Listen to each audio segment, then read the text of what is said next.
Corte de Apelaciones de Santiago confirmó circular de Superintendencia de Salud que prohíbe a ISAPRES restringir plazo para realizar reembolsos. Médico oncólogo fue formalizado luego de denuncia de una paciente por presuntas acciones de significación sexual. Poder Judicial realiza histórico balance de su desempeño en causas de derechos humanos y en derechos laborales.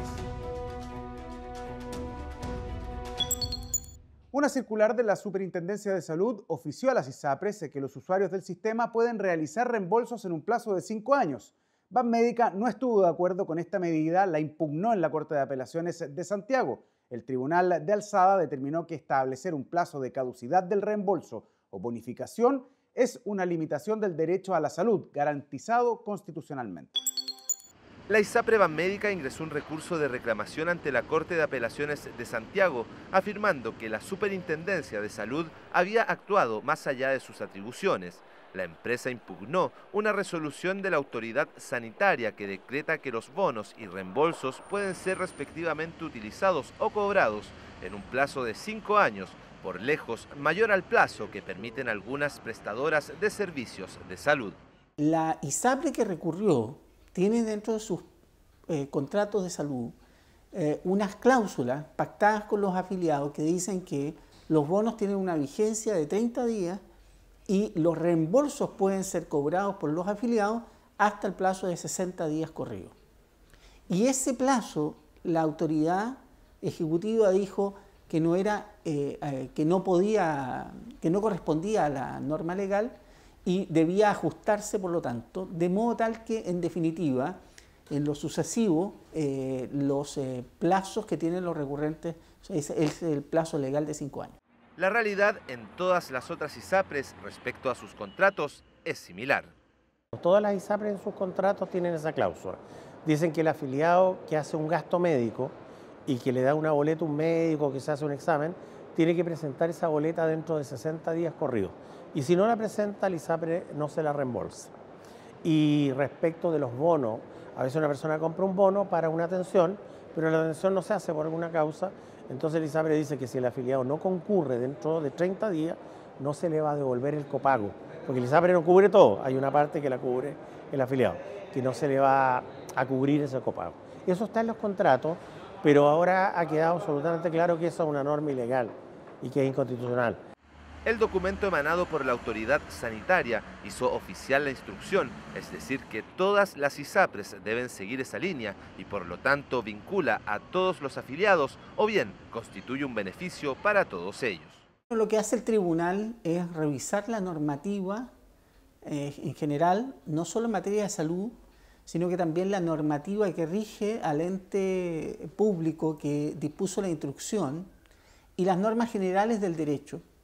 Y finalmente lo que hizo es entender que la autoridad ha obrado dentro de sus atribuciones y ha dispuesto lo que correspondía conforme a derecho. Por lo tanto, validó la actuación de la autoridad pública y de este modo la instrucción que ha dado a la ISAPRE es válida. Los razonamientos del fallo por el Tribunal de Alzada afirman que la Superintendencia no solo ostenta una potestad interpretativa, sino que también normativa, lo que ha sido ratificado por el Tribunal Constitucional y la Contraloría General de la República. En la reclamación que hizo Banmédica, ellos argumentan que la Superintendencia tiene facultades para interpretar el contrato, pero que no puede modificar cláusulas del contrato porque esas cláusulas han sido pactadas por los contratantes, o sea, por el ISAPRE y el afiliado. Y la Corte contesta en su fallo, por una parte dice que en realidad la Superintendencia tiene facultades normativas, que tiene facultades para decir cómo deben cumplirse por las ISAPRE los derechos de los afiliados, pero además refuta el carácter de intangibilidad del contrato, porque dice que es un contrato de adhesión y está enteramente redactado por el ISAPRE, que el afiliado no puede oponerse a esa cláusula. El afiliado acepta el contrato en bloque o no puede tener un plan de salud. En definitiva, se estimó que las personas podrán usar sus bonos después de los 30 días y cobrar los reembolsos pasados los 60 días sin ningún problema. Y eso va a determinar que las ISAPRES deberán ajustar sus planes a esta nueva instrucción. Y aun cuando no ajustaran sus planes, los afiliados pueden hacer valer esta instrucción ante las ISAPRES para la validez del bono por un plazo superior a los 30 días y también para cobrar los reembolsos con posterioridad a los 60 días. La ISAPRE no presentó un recurso para impugnar la resolución de la Corte de Apelaciones de Santiago, es decir, la sentencia está firme y ejecutoriada, en vista de que se agotó el plazo de apelación. Estuvo a cargo del Centro de Oncología de la Clínica Las Condes durante 5 años, pero la denuncia de una paciente terminó con su despido. Es la causa en contra de un médico formalizado por haber presuntamente realizado acciones de significación sexual. ¿Qué se entiende por este tipo de acciones? ¿Qué sanciones se arriesgan al perpetrar este delito? Vea la nota. Corría noviembre de 2017 y el jefe de oncología de la Clínica Las Condes recibió una denuncia por actos de significación sexual. Según manifiesta una paciente de 60 años, habría sido víctima de presuntas tocaciones indebidas por parte del médico en medio del tratamiento de quimioterapia al que se estaba sometiendo. La denuncia indica que el delito se habría registrado entre 2016 y 2017 en una sala donde no había cámaras de seguridad. Una enfermera que habría estado presente informó a la Policía de Investigaciones. En este caso se trataría de tocaciones o principalmente tocaciones sin la voluntad por parte de la víctima. Lo importante aquí es la posición en la que él se encontraba. Él era jefe de un departamento de la Clínica Las Condes, del departamento de oncología, y cuando hay unas situaciones de abuso sexual o de violencia de género, en este caso violencia contra la mujer, hay una situación de abuso. No están ambas partes en un plano de igualdad, no están en un plano de horizontalidad, sino que hay una jerarquía. Tras la denuncia, la Clínica Las Condes desvinculó al médico, quien fue formalizado por presunto abuso sexual reiterado en contra de la paciente. El octavo Juzgado de Garantía de Santiago decretó, en contra del oncólogo, la medida cautelar de prohibición de acercarse a la presunta víctima durante el tiempo que dure la investigación. Obviamente aquí hay un agravante que tiene que ver con el abuso de confianza y por último tiene que ver con la situación de vulnerabilidad y estado de vulnerabilidad con que se encontraba la víctima en este caso, que se está haciendo su terapia o quimioterapia con respecto al cáncer que padecía. Para que exista el delito de abuso sexual se requieren al menos dos elementos. Un elemento objetivo, que es la conducta invasiva, abusiva de la indemnidad sexual de la víctima, pero por otra parte también un ánimo lascivo. Pero, ¿qué es y qué comprende un acto de significación sexual? Según establece el Código Penal chileno en su artículo 366 sobre abuso sexual, el acto de significación sexual constituye un tipo de conducta lasciva de relevancia que no necesariamente implica contacto corporal con la víctima. El abuso sexual es una categoría genérica que engloba distintas conductas. Hay algunos abusos sexuales que tienen nombres de delitos particulares, como la violación, que es el delito más grave, estupro y otros.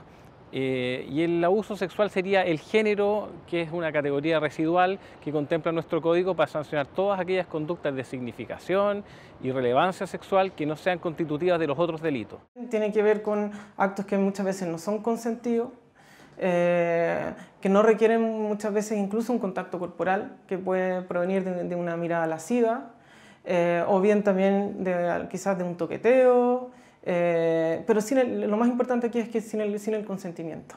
Tipo de abuso que puede ser sancionado con penas superiores a los 3 años y 1 día, todo dependiendo del tipo de acción sexual que acredite el tribunal habría sufrido la víctima, además de si el delito efectivamente fue realizado de manera reiterada.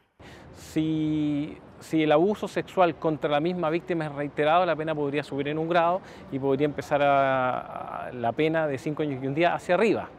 Si son reiterados, habría que ver si utilizamos alguna regla concursal o se tramitan las causas en forma independiente y separada. Es muy difícil hoy día calcular cuál es la pena porque va a depender de un montón de elementos, de exactamente cuál fue la conducta específica que realizó esta persona, cuáles son sus antecedentes, si es que tiene atenuantes, si es que tiene algún agravante.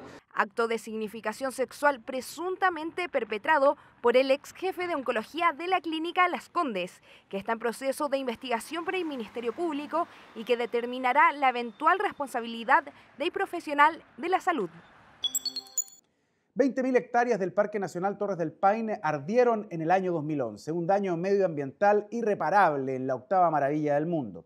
Las aristas penales y civiles de la causa acreditaron que todo comenzó luego que un excursionista extranjero prendiera fuego a un papel en un sector donde estaba expresamente prohibido. En el fallo histórico de esta semana revisamos el caso de Rottensinger. El 99% de los incendios forestales son provocados por el hombre y esta no fue la excepción. La flora y fauna de la declarada por la UNESCO Reserva de la Biosfera y Orgullo Magallánico y Nacional fue irreparablemente afectada por un gigantesco incendio ocurrido en diciembre del 2011. El Parque Nacional Torres del Paine ardía en llamas y pese a los esfuerzos de cientos de personas, el siniestro fue recién controlado tras más de un mes de trabajos. Todos, incluso sus compañeros de viaje, lo apuntaron a él. Rottensinger debía responder ante la justicia chilena.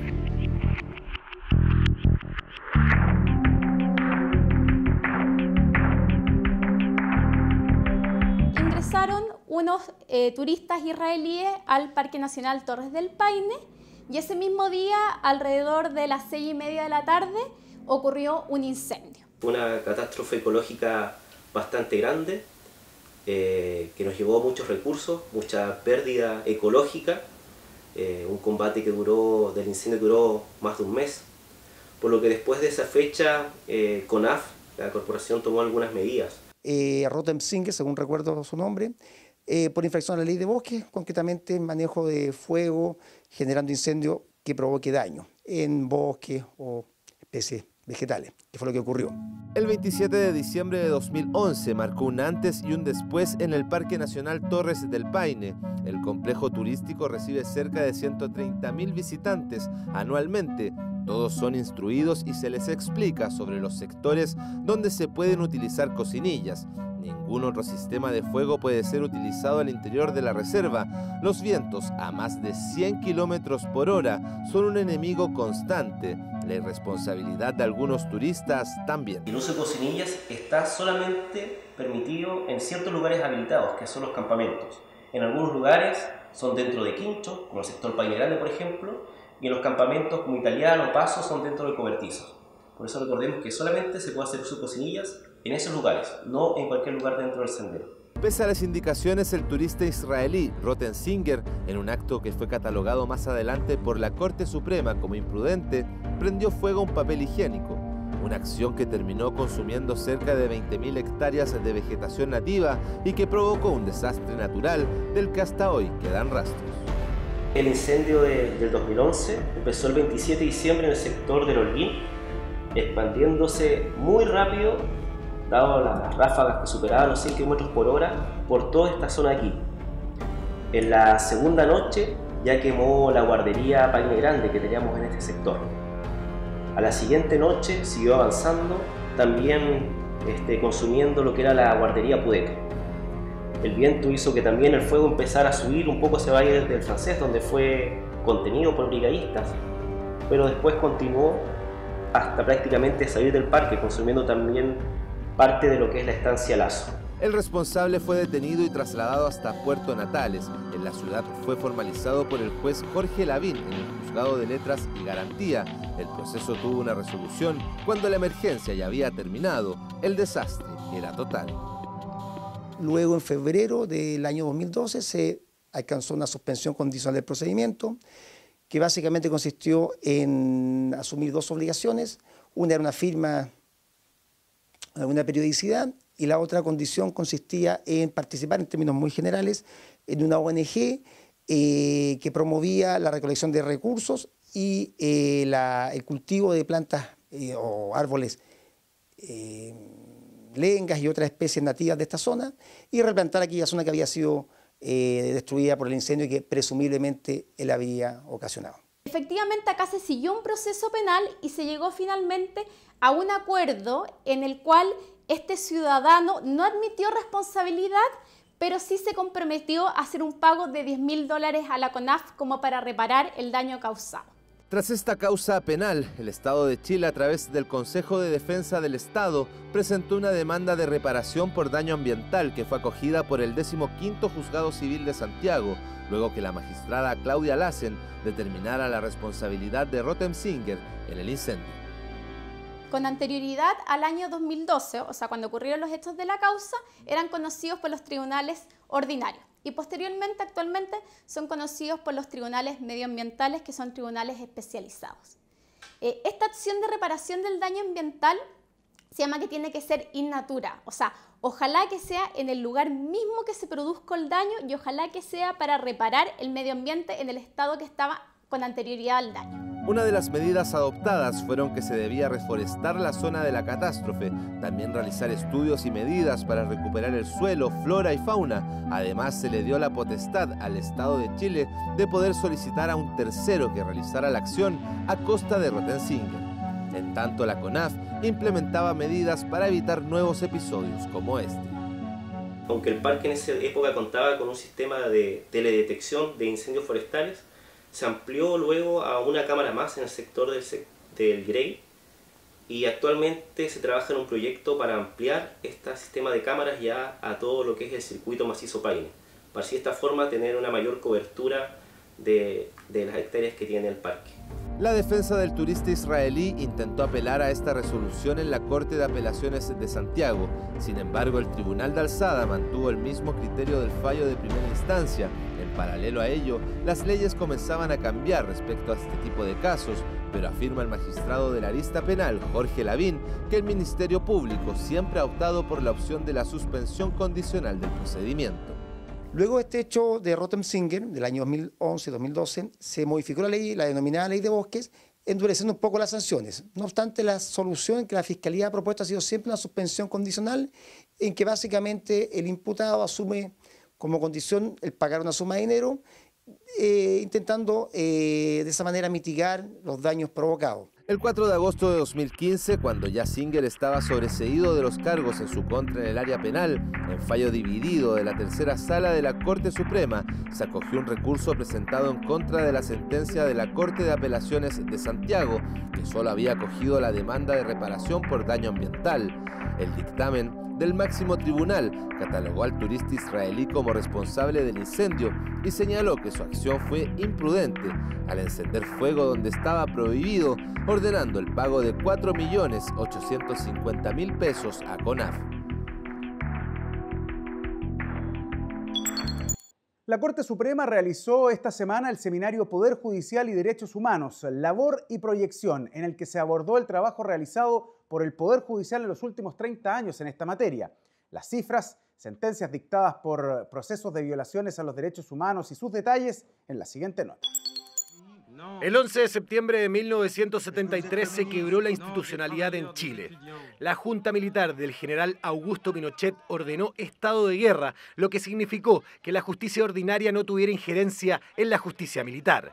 El margen de la ley quedó en un limbo difuso, donde el control escaseó y los crímenes de lesa humanidad se desencadenaron. Aquí hay un denominador común en las causas de derechos humanos que a mí me tocó conocer, que era una extrema inhumanidad y falta de misericordia con la que se trató a las personas. La persona actuaba con absoluta impunidad, se sentían de que nunca la justicia los iba a tocar y se sentían seguramente de que a futuro se iba a dictar una ley de amnistía como se dictó y en la cual iban a quedar exentos de responsabilidad penal. Con el retorno de la democracia, las causas de derechos humanos parecían destinadas al fracaso.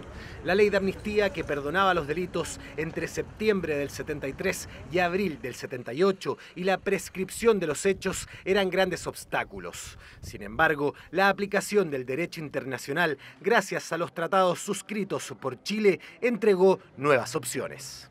Lo que hacen los ministros, y en este caso el Poder Judicial, es tomar lo que ha hecho la comunidad jurídica internacional desde 1945, en el sentido de que hay una declaración expresa de respetar y promover los derechos humanos. Los tratados internacionales impiden que los ejecutores de delitos de lesa humanidad se autoamnistíen. En cuanto a la prescripción, en general también todos los delitos calificados de delitos de lesa humanidad son imprescriptibles.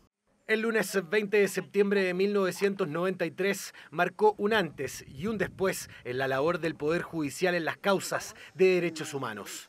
El juez del Juzgado de Letras de Lautaro, Cristian Alfaro, utilizó la figura de secuestro permanente para condenar a 3 carabineros por la desaparición de Juan Cheuquepán y José Yaulén. Al no existir cuerpo, el delito sigue vigente, fue la lógica. Secuestro permanente, que en nuestra legislación es el secuestro calificado, es decir, cuando una persona desaparece por más de determinado tiempo, el que señala la ley, y en este caso claramente transcurrido varios años e incluso decenas de años, se cumplía con los requisitos. Si usted lo liberó, acredite que lo liberó. Si usted le dio muerte, acredite que le dio muerte. Y si no, estamos en una situación de un secuestro que permanece en el tiempo.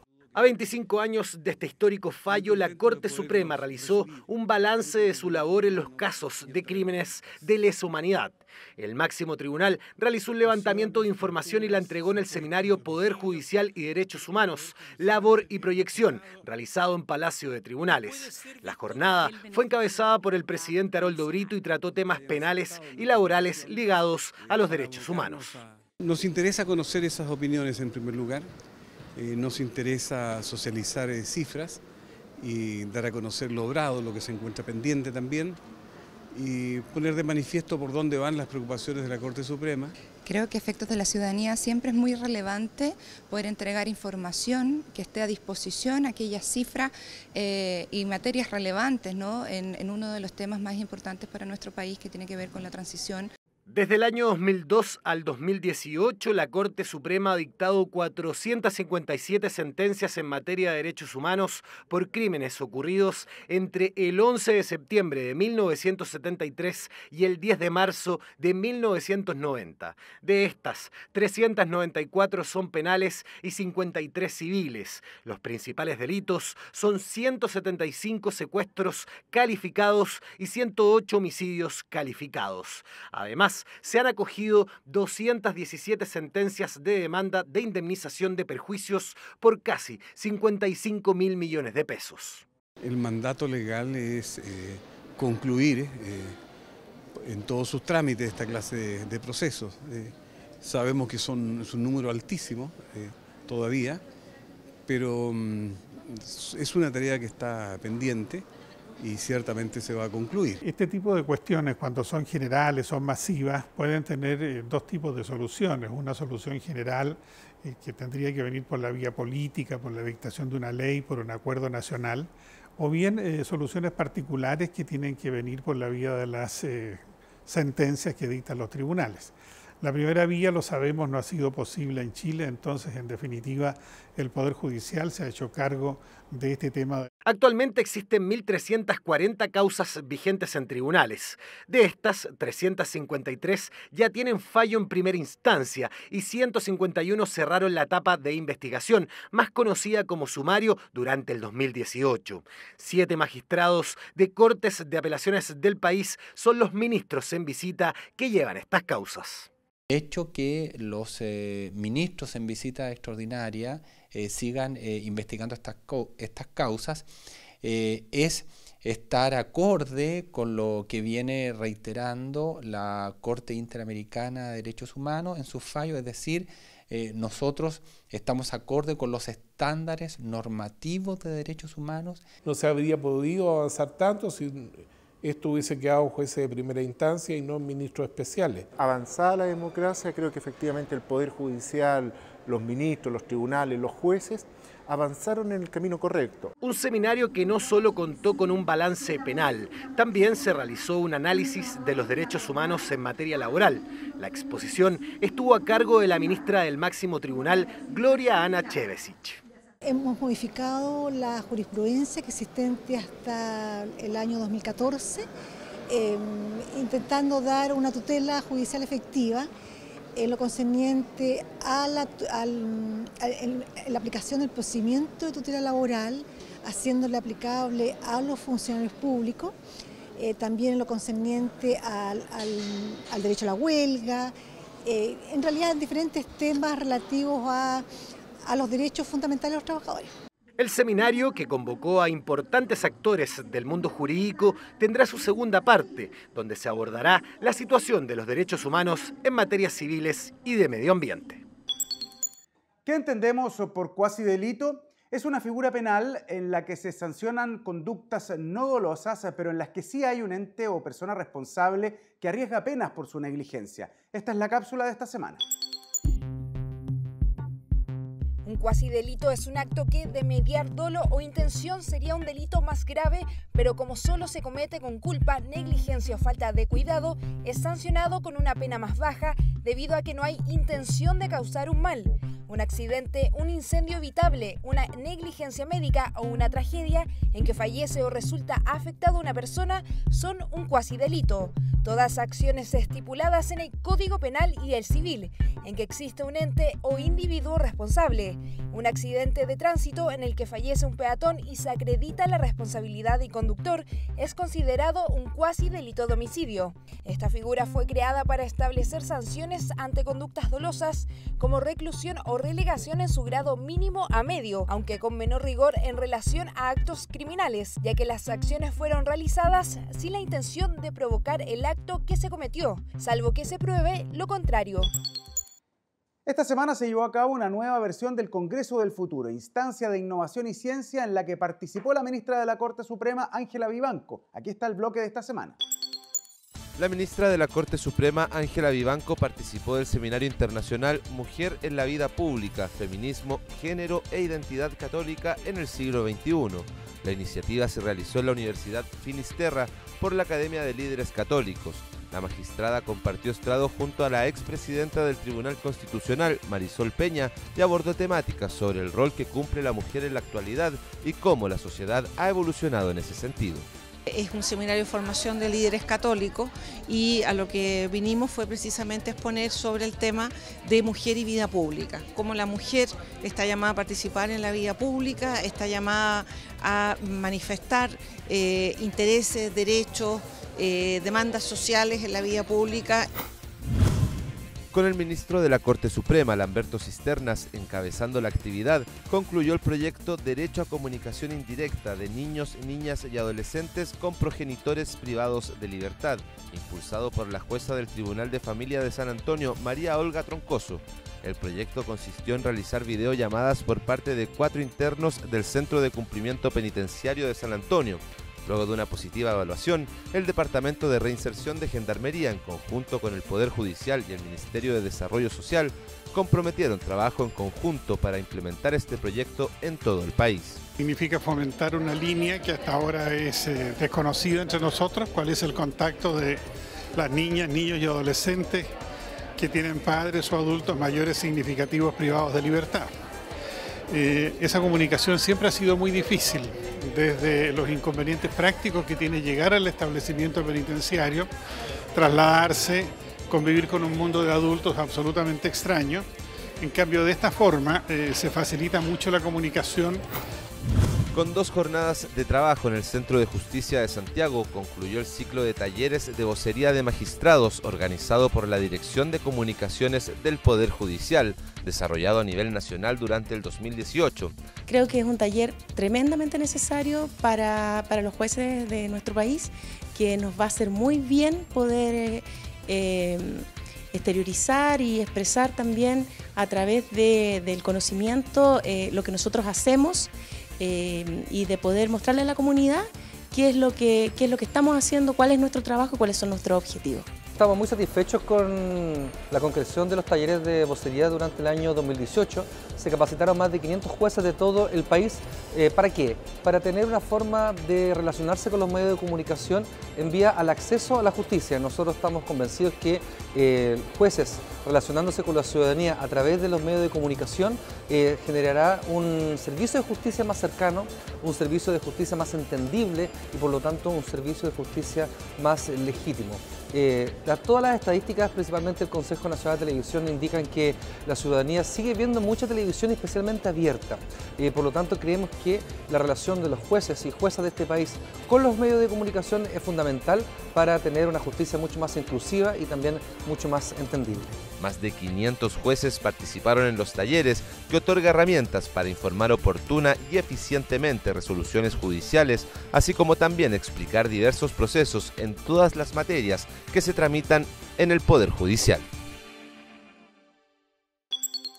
El presidente de la Corte Suprema, Aroldo Brito, sostuvo una reunión con el ministro del Trabajo, Nicolás Monkever, y jueces laborales. Ahí abordaron las diversas falencias respecto a la cantidad de magistrados dedicados a esta materia. Esta es la agenda del presidente. El presidente de la Corte Suprema, Aroldo Brito, llegó hasta el Ministerio de Justicia, donde se reunió con el ministro de la cartera, Hernán Larraín, y el general director de Carabineros, Mario Rosas, para abordar diversos temas de significación interinstitucional. La reunión programática se extendió por más de una hora y en ella se definieron lineamientos para el trabajo futuro en conjunto. El ministro del Trabajo y Previsión Social, Nicolás Monkever, se reunió con la máxima autoridad judicial y jueces laborales para debatir sobre diversos inconvenientes que se han registrado en torno al desarrollo de justicia rápida y eficaz. Ello respecto de la cantidad de magistrados que existe actualmente en relación a la gran cantidad de causas que ingresan hasta los 2 tribunales de esta materia en Santiago. El principal problema es que el número de jueces es insuficiente. El número de jueces laborales en Santiago es insuficiente en relación con el conflicto de esta clase que hay en la ciudad. Hay litigiosidad fuerte en el área y se necesitan más jueces para poder atenderlos en menor plazo. Eso es lo que estamos tratando de solucionar. El presidente de la Corte Suprema, Aroldo Brito, asistió al seminario Reflexiones en torno al sistema de nombramiento de jueces y juezas chilenas, que se llevó a cabo en el Instituto de Estudios Judiciales, instancia en la que también participó el ministro de Justicia y Derechos Humanos, Hernán Larraín, en la que expusieron jueces y representantes de la Asociación Nacional de Magistrados sobre el tema.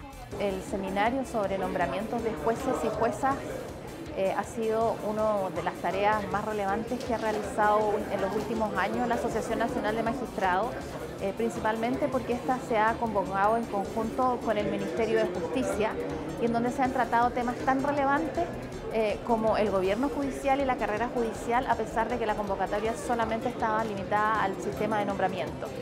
Esto ha recogido todas las ideas que desde el año 2007 ha convocado a la Asociación Nacional de Magistrados y se han plasmado muchas de las ideas y de los conceptos y de las modificaciones que han sido una aspiración histórica de la Asociación Nacional de Magistrados. Las palabras al cierre estuvieron a cargo del presidente del Instituto de Estudios Judiciales, Mauricio Olave. Hasta aquí la revisión semanal de las principales informaciones del Poder Judicial. Los dejamos invitados a seguir conectados junto a nosotros a través de nuestras redes sociales y nuestro sitio web www.poderjudicialtv.cl.